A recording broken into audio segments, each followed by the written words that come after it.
నమస్తే. శ్రీ గురుభ్యో నమ. శ్రీమాత్రే నమ. ఆదిత్యాయ చ సోమాయ మంగళాయ బుధాయ గురు శుక్ర శనిభ్యే రాహవే కేతవే నమ. మనం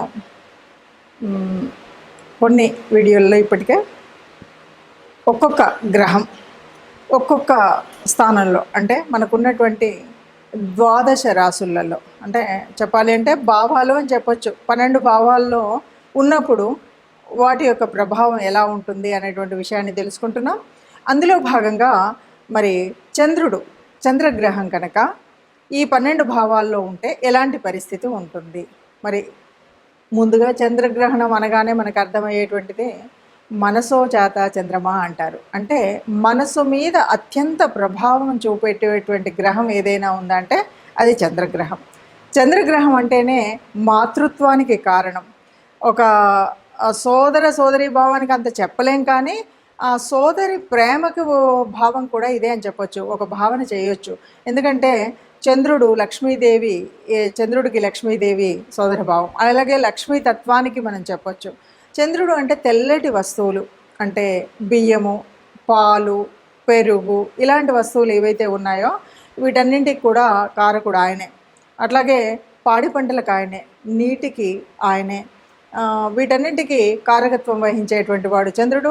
ముఖ్యంగా వెండి సంబంధించినటువంటి ఏ వస్తువులైనా మన దగ్గర ఉండాలి అంటే మనకు చంద్రుడు కారకత్వం వహిస్తాడు. ఎక్కడైనా సరే, ఏ జాతకంలో అయినా సరే చంద్రుడు ఎక్కడుంటాడో దాన్ని మనం వాళ్ళ రాశిగా గుణించడం అయితే చేస్తాం. అంటే ఫర్ ఎగ్జాంపుల్ ఎవరికన్నా చంద్రుడు మకరంలో ఉంటే వాళ్ళది మకర రాశి అని ఇలాగ మనం రాశిల గురించి చెప్తాం.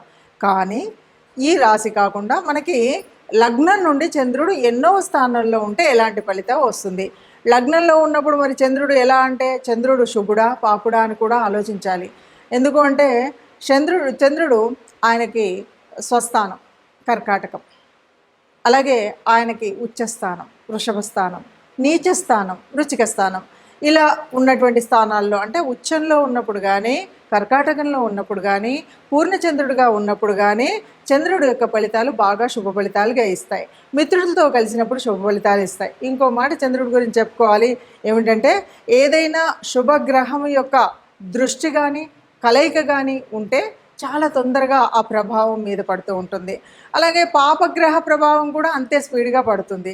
అందుకని చంద్రుడు ఎవరితో కలిసి ఉన్నాడు, ఎవరి దృష్టి ఉంది, ఏ స్థానంలో ఉన్నాడు అనేటువంటి దాని మీద నుండి కూడా కొంత ఫలితాలు వచ్చినప్పటికీ ముఖ్యంగా ఈ ద్వాదశ రాసులలో అంటే లగ్నం నుండి ఎవరి సొంత జన్మజాతకం ఉంటుందో ఆ జన్మజాతకంలో ఎవరి లగ్నంలో చంద్రుడు ఉన్నాడా, ద్వితీయంలో ఉన్నాడా, తృతీయంలో ఉన్నాడా, ఉన్నప్పుడు శుభుడైతే ఎలా ఉంటుంది, పాపుడైతే ఎలా ఉంటుందో మనం తెలుసుకుందాం. ఈ ముఖ్యంగా ద్వాదశ భావాలనండి, రాసులనండి వీటిల్లో ఉన్నప్పుడు మనకి చంద్రుడు పూర్ణచంద్రుడా, క్షీణచంద్రుడా, లేకపోతే చంద్రుడి యొక్క అక్కడ యోగించేటువంటి కారణమా కాదా, ఇవన్నీ తెలుసుకుంటూ ముందుకు వెళ్దాం. 2వ భావం అంటే మన లగ్నంలో నుండి, మనది ఏది లగ్నం అయితే ఆ లగ్నం నుండి 2వ భావంలో కనుక చంద్రుడు ఉంటే ఎలా ఉంటుంది పరిస్థితి. 2వ భావంలో ఉంటే 2వ భావం ఏంటి, సోదర భావం, తర్వాత వాక్ స్థానం ఇలాంటిది ఉంటుంది కదా. ఇక్కడ చంద్రుడు ఉన్నట్టయితే మన వాక్ స్థానం చాలా బాగుంటుంది. ఎట్లా అంటే ఎవరితో మాట్లాడినా ప్రేమ, చంద్రుడు అంటేనే చాలా ప్రేమమయం కలిగినటువంటి గుణం కదా.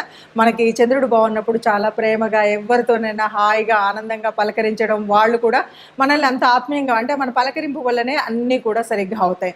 అంతేకాదు ఎవరిని చూసినా కూడా వాళ్ళందరితో సోదర భావం ఒకటి కలిగి ఉంటాం కాబట్టి ఈ సోదర భావం వల్ల ఎవరికి మనం హానిగా చెడుగా ఏం చేసే అనిపించదు. అందరినీ కూడా మన అన్నదమ్ములతో సమానం అనుకొని చూడడం వల్ల మనకు సమాజంలో అందరూ స్నేహితంగా ఉండేటువంటి భావన, మనకు ఎప్పుడూ కూడా మనం ప్రేమగా మాట్లాడుతున్నాం కాబట్టి శత్రువులు అనేటువంటి వాళ్ళు ఉండకుండా ఉంటుంది. శత్రు శేషం అనే చెప్పొచ్చు చక్కగా మనకు కనుక చంద్రుడు చక్కటి స్థానంలో ఉంటే. అలాగే వీళ్ళకి చక్కటి వినికిడి స్థానం కూడా చాలా ఎక్కువగా ఉంటుంది ఎప్పుడు చంద్రుడు బాగా ఉన్నప్పుడు. అలా కాకుండా చంద్రుడు బాలేడు, సరి అయిన స్థానంలో లేడు, నీచ స్థానంలో ఉన్నాడు, మరి అప్పుడు ఎలా ఉంటుంది. లేదు ఏదైనా పాపగ్రహ దృష్టి ఈ చంద్రుడి మీద ఉన్నది అనుకోండి, ఇక్కడ అన్నీ కూడా మనకు వ్యతిరేక ఫలాలు కనిపిస్తాయి. వ్యతిరేక ఫలాలు ఏంటి అంటే మనం ఎవరితో మాట్లాడినా నెమ్మదిగా మాట్లాడడం, ప్రేమతో మాట్లాడడం మానేసి కోపంతో మాట్లాడినట్టుగా కటువుగా మాట్లాడినట్టుగా, అందులో న్యాయం ఉన్నా నిజం ఉన్నా వాళ్ళకి కాస్త చివుక్కుమంటుంది. వాళ్ళకి గుండె ఏదో ఇష్టం అనిపించదు మనతో స్నేహం చేయడానికి. ఇలాంటి భావన ఏర్పడుతుంది. అంతేకాదు పూర్తిగా వినికిడి శక్తి ఉండకపోవడం, కొంతమందికి అయితే చెవులు వినపడకుండా ఉంటాయి కదా, వాళ్ళ జాతకం మీరు పరిశీలించండి. చంద్రుడు బాగోలేక 2వ స్థానంలో ఉన్నప్పుడు ఈ వినికిడి శక్తి పూర్తిగా ఉండకుండా ఉంటుంది.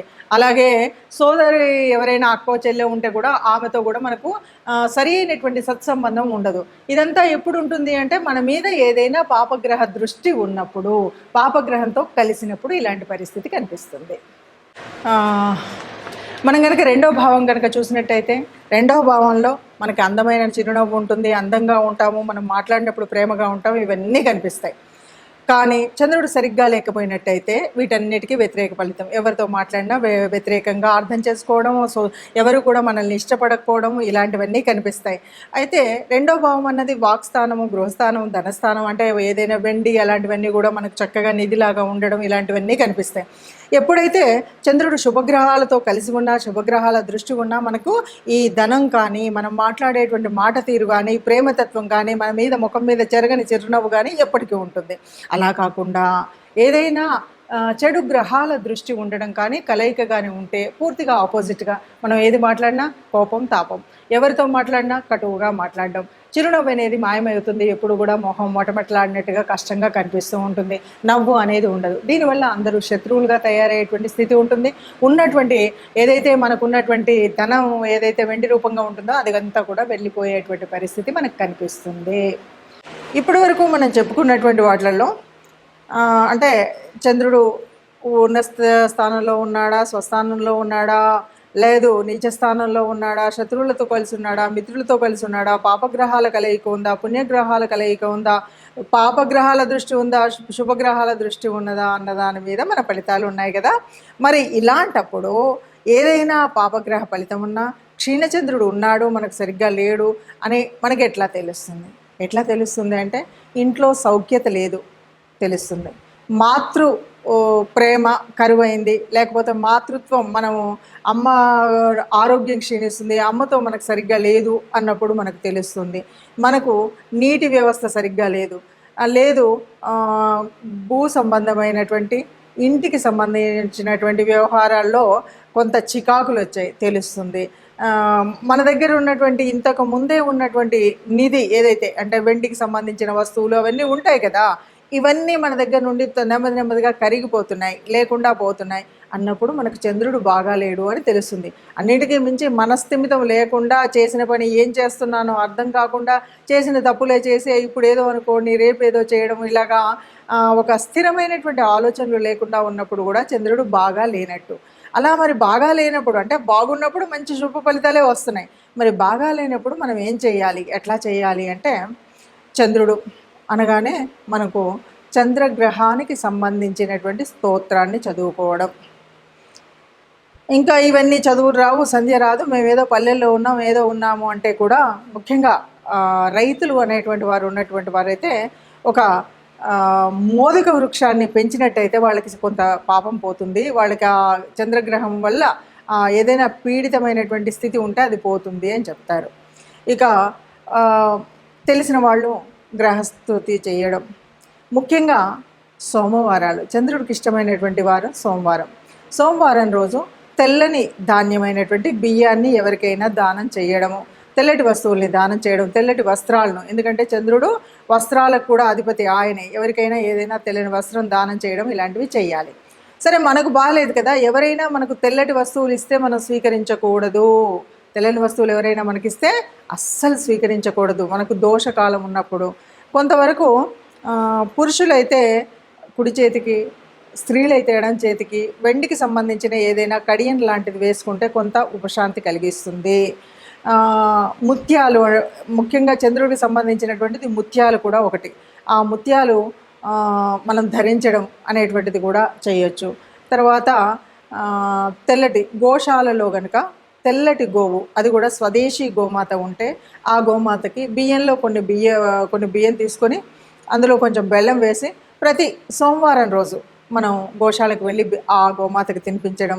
అంతేకాదు ప్రదోష వేళ శివుడికి అభిషేకం చేయించడం అనేటువంటిది కూడా, ఎందుకంటే ఈయన చంద్రశేఖరుడు కాబట్టి ఆ శివుడి తల మీద ఉండేటువంటి వాడు కాబట్టి శివుడికి అభిషేకం చేయించినట్టయితే, ముఖ్యంగా ప్రదోష వేళ అభిషేకం చేయించినట్టయితే మనకున్నటువంటి దోషాలన్నీ పోతాయి అని చెప్పొచ్చు. కాబట్టి ఒకవేళ పొరపాటునో గ్రహపాటునో మన పూర్వజన్మ సుకృతం వల్లనో వచ్చినటువంటి ఏవైనా దోషాలు ఉండి చంద్రుడు ఉండవలసిన స్థితి కాకుండా కొంచెం అటు ఇటుగా ఉన్నట్టయితే మనం ఇలాంటి పరిహారాలు చేసుకొని ఏ లోపం లేకుండా హాయిగా సుఖంగా ఆనందంగా జీవించవచ్చు.